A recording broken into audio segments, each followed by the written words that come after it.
Welcome, everyone, to our lecture on endocrinology. Today, we're going to explore a truly fascinating structure deep within the human brain, known as the pineal gland. Often referred to as the body's master timekeeper, this tiny gland holds the incredible responsibility of synchronizing our internal biological rhythms with the physical environment outside. By the end of this session, you will understand its anatomy, its cellular makeup, and the mathematical predictability of its hormone production. Now that we know what our topic is, let us dive into what makes this gland so special. Imagine being locked in a completely dark room for days without any clocks.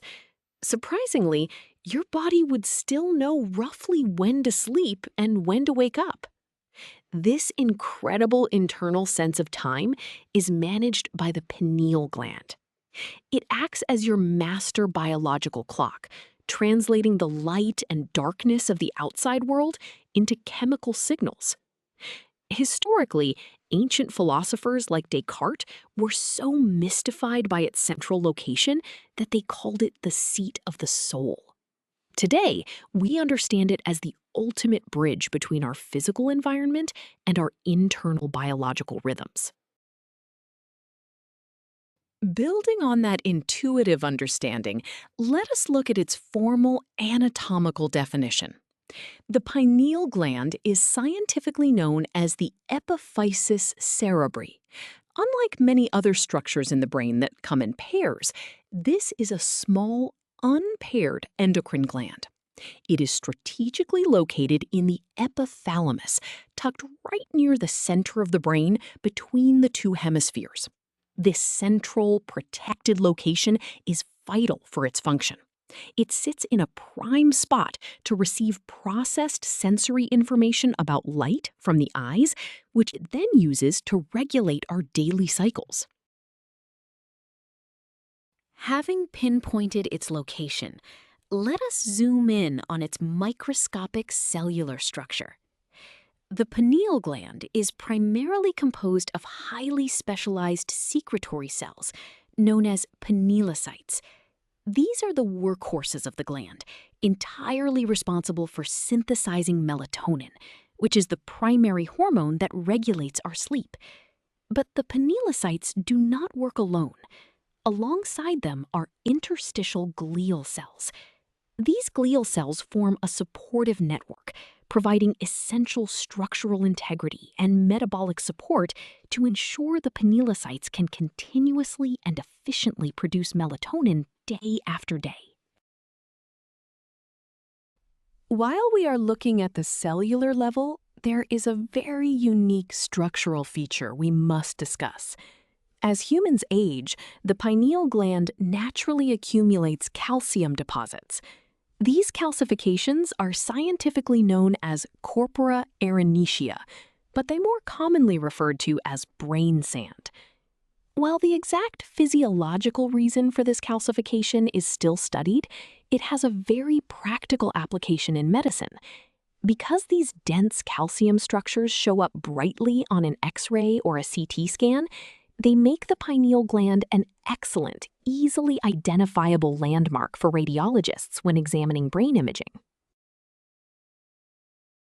Understanding these cellular features leads us to ask why this specific structural arrangement matters so much. The pineal gland's location is absolutely critical for human survival. Because it is situated just outside the blood-brain barrier, it possesses a highly rich blood supply.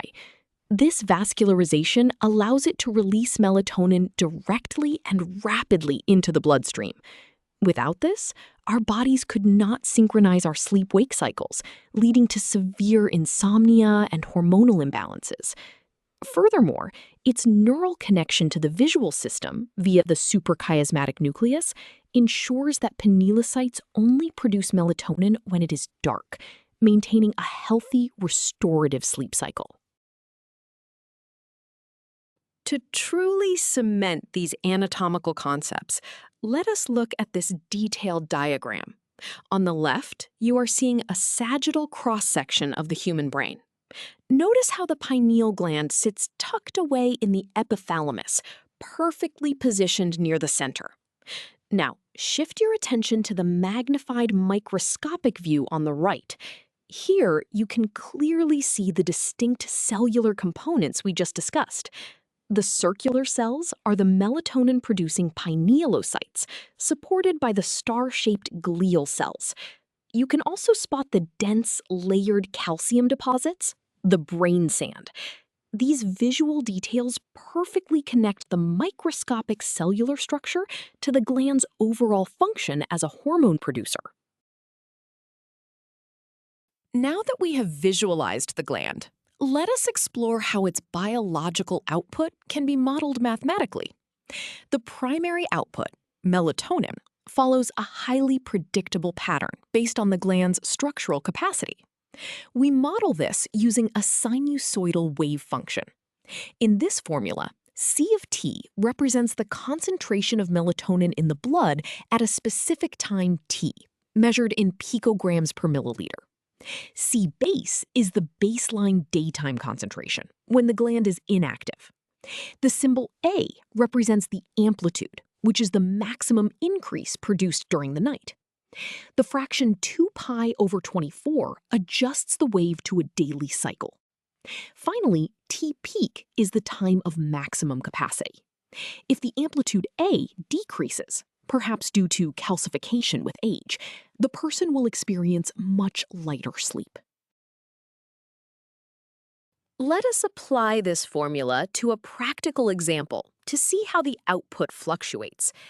Suppose a healthy young adult has a baseline concentration of 10 picograms per milliliter and an amplitude of 60. Their peak output is at 3 a.m.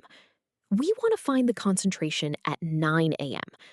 First, we substitute our given values into the equation, replacing T with 9 and T peak with 3. Subtracting the peak time from our target time gives us 6 hours. Multiplying 6 by 2 pi over 24 simplifies to pi over 2 radians, or 90 degrees.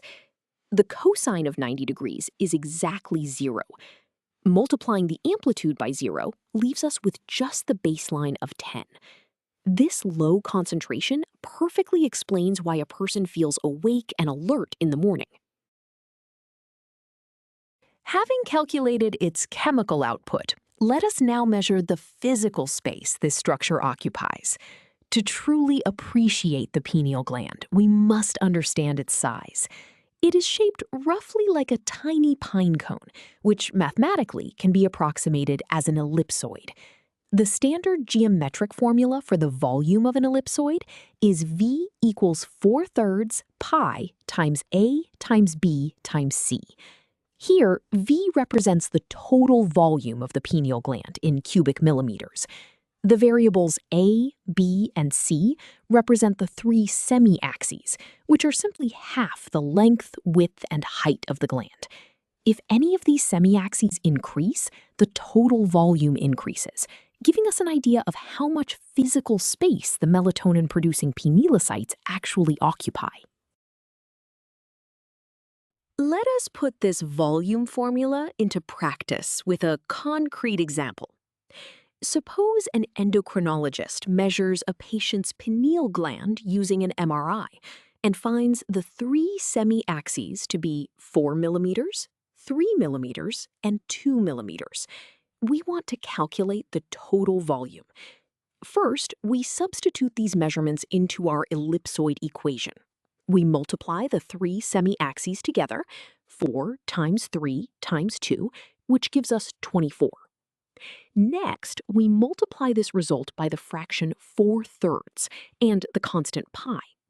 This simplifies to 32 pi. Evaluating this gives a final volume of approximately 100.53 cubic millimeters. To put this into perspective, this is roughly the size of a single grain of rice, yet it dictates the sleep cycle of an entire human body. We have covered a lot of ground today, so let us summarize the most important ideas. First, remember that the pineal gland is a tiny but mighty endocrine structure located deep within the brain's epithalamus. Second, its primary cells, the pinealocytes, are dedicated to synthesizing melatonin in a rhythmic, mathematically predictable pattern dictated by light and dark cycles.